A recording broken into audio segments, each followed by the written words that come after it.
Chapter number 3, right. So previously lectures में हम लोगों ने देखा कि what is barter system, how money originates, how money develops, ये सारी चीज़ें हम लोग पढ़ चुके हैं।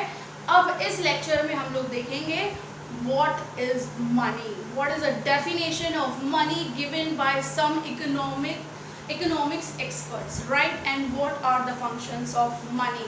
ये दो चीज़ें हम लोगों को इस लेक्चर में पढ़नी है। So let's start. आपके बुक में दो एक्सपर्ट्स ने मनी की डेफिनेशन दी हुई है, मनी को डिफाइन किया हुआ है, मार्शल एंड रॉबर्टसन। ये दो इकोनॉमिस्ट है जिन्होंने मनी को डिफाइन किया है आपके बुक में। So, what do you mean by money according to Marshall?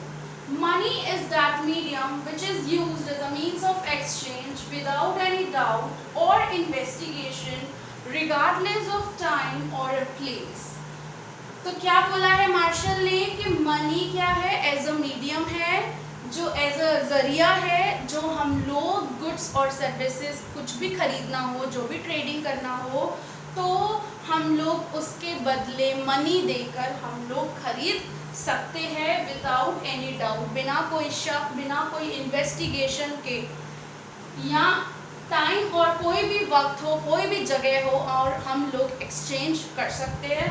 तो ऐसे मीडियम को हम लोगों ने क्या टर्म किया है? As a money by Marshall. Okay, so Marshall की अगर डिफाइन पूछते हैं, जैसे 1 मार्क में आपसे पूछा जाता है कि define money according to the Marshall, तो Marshall means investigation, Marshall means doubt. हम लोगों को याद कैसे रखनी है डिफाइन कि मार्शल मीन्स उसमें डाउट है। सो ये चीज़ एक्चुअली मनी में डाउट नहीं है, मार्शल में डाउट है। ऐसे हम लोगों को डिफाइन याद रखनी है इसकी कि money is that medium which is used as a medium or a means of exchange without any doubt or investigation, regardless of a time or a place। Robertson, अब रॉबर्टसन क्या है? उसने क्या बोला? वो मनी को what is accepted universally, जो सब जगह accepted हो in exchange of goods or services, कि भाई हम लोगों को कुछ भी खरीदना हो, हम लोग मनी दे सकते हैं और वो एक्सेप्टेड है यूनिवर्सल। मतलब रॉबर्टसन जो है उसकी डिफाइन कैसे याद रखोगे? भाई रॉबर्टसन यूनिवर्सली एक्सेप्टेबल है, राइट, कि what is accepted universally in exchange of goods and services can be termed as a money according to Robertson.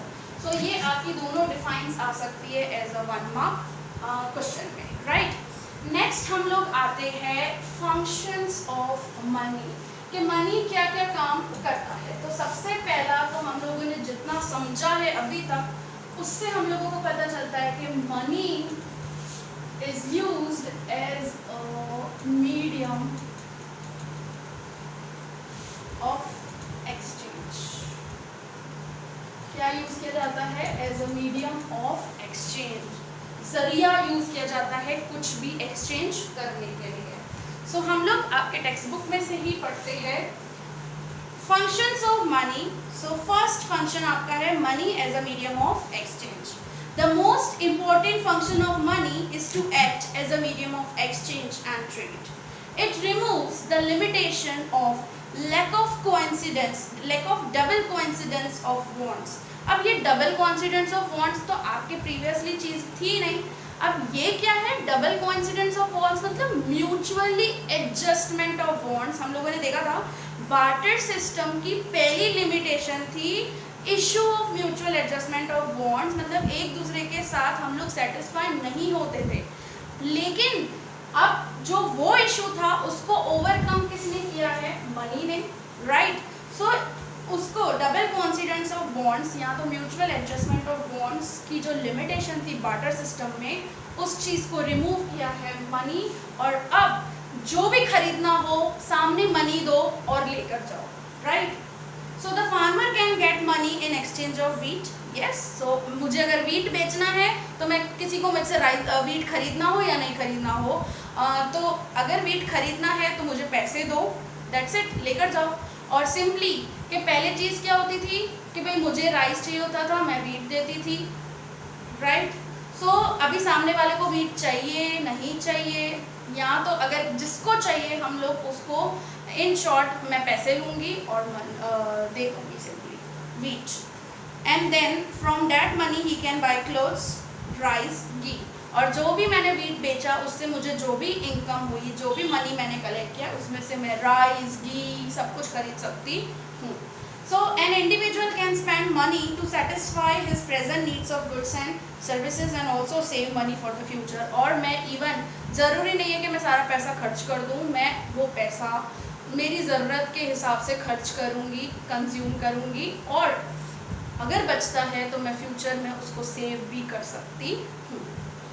For goods and services, basically money used as a medium to satisfy the needs of an individual by buying goods and services। तो ultimately money as बीच का जरिया use किया जाता है for exchanging goods and services और for buying goods और services. ठीक है, तो ये हमारा था पहला फंक्शन मनी का। सेकंड हमारा आता है money as a store of value. क्या आ जाता है?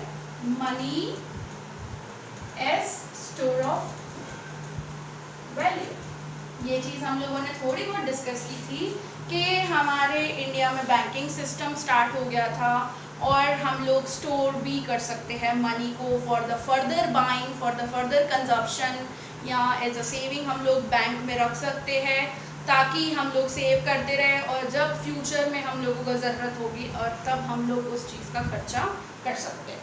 सो money as a store of value. Another function of money is money as a store of value. If a person produce goods or services in exchange of goods or services but saving wealth for future needs of goods and services was difficult।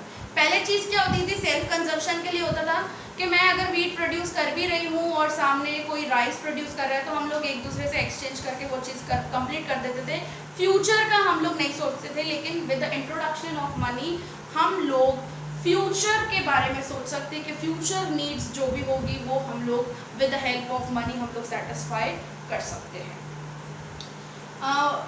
Animals were मॉर्टल। हम लोगों ने देखा कि animals use किए जा रहे थे for the storage, कि भाई सरप्लस प्रोडक्शन था उससे हम लोगों ने क्या कर लिया? एनिमल्स खरीद लिया। लेकिन animals are mortal, they can get sick and all, so वो कभी मर सकते हैं, सो लॉन्ग टर्म सेविंग्स भी नहीं हो सकेगी।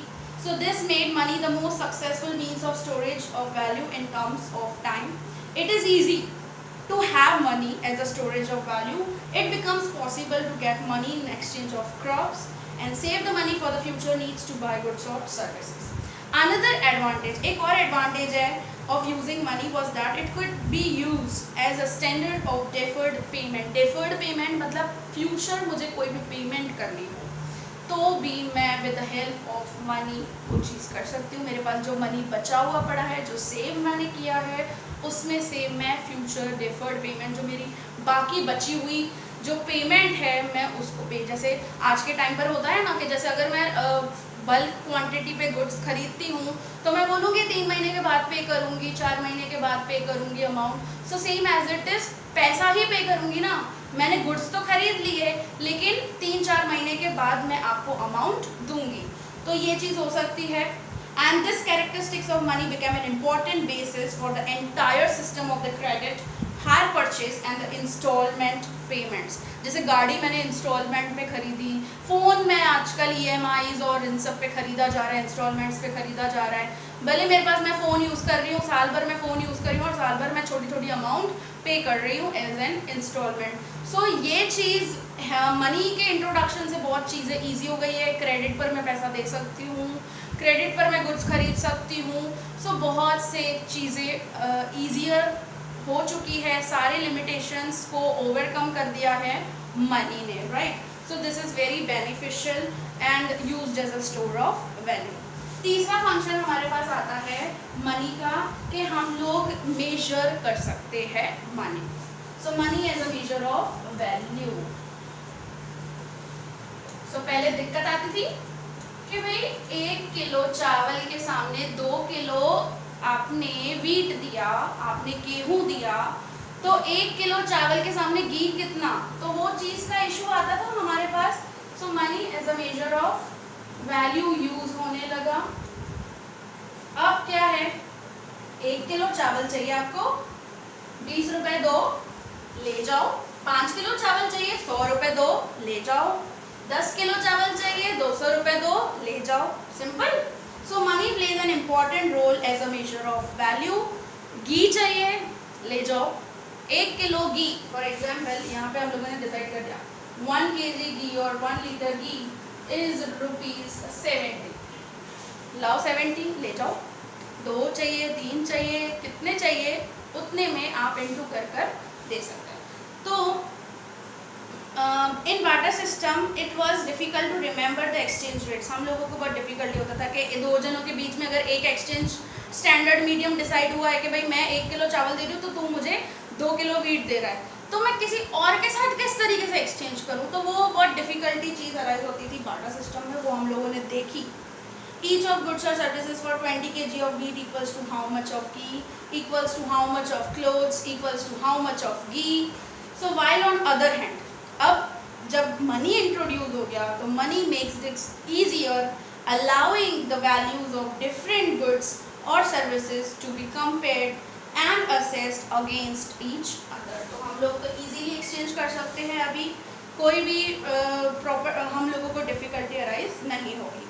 सो money implies the price system. उन्होंने क्या डेवलप किया, दिस इज एक्चुअली द क्या है, राइस की प्राइस है, this is actually the exchange value ना, और एक्सचेंज वैल्यू को हम लोग क्या टर्म करते हैं हमारे इकोनॉमिक्स में, प्राइस।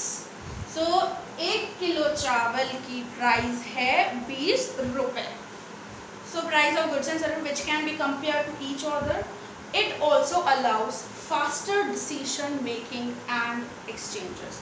बहुत जल्दी से हम लोग एक्सचेंज कर सकते हैं। आज शॉप पर बैठते हैं हम लोग, या कोई भी दुकान है या कुछ भी है या जनरल स्टोर है, इतनी 2 किलो चावल लाओ, 2 किलो ये लाओ, तो हम लोग क्या करते थे, एक स्टैंडर्ड टर्म डिसाइड किया हुआ है कि भाई 1 किलो चावल 20 रुपये, 10 किलो लो या कुछ और लेते जाओ।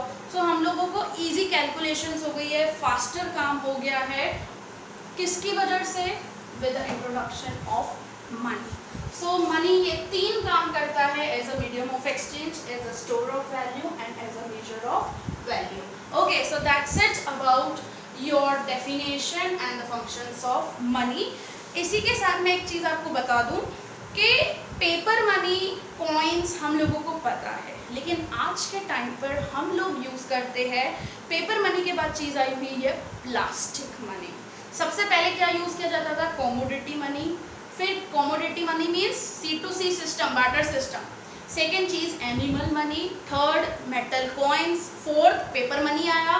फिफ्थ क्या चीज़ हुई, plastic money. Credit card, debit cards हम लोग यूज़ करते हैं, और आज के टाइम पर डिजिटलाइजेशन जो हो चुका है और हम लोग यूज़ करते हैं e money, right. So with the help of Paytm, with the help of Google Pay हम लोग ईजीली ट्रांसफ़र कर सकते हैं, एक्सचेंज कर सकते हैं, स्टोर कर सकते हैं, कोई भी गुड्स और सर्विसेज हम लोग खरीद सकते हैं। So these are actually the type of money. हमारे इंडिया में इस तरीके से टोटल 6 टाइप ऑफ मनीज यहाँ पे इंट्रोड्यूस हो चुके हैं। Okay, so that's it about the lecture. Thank you, have a nice day.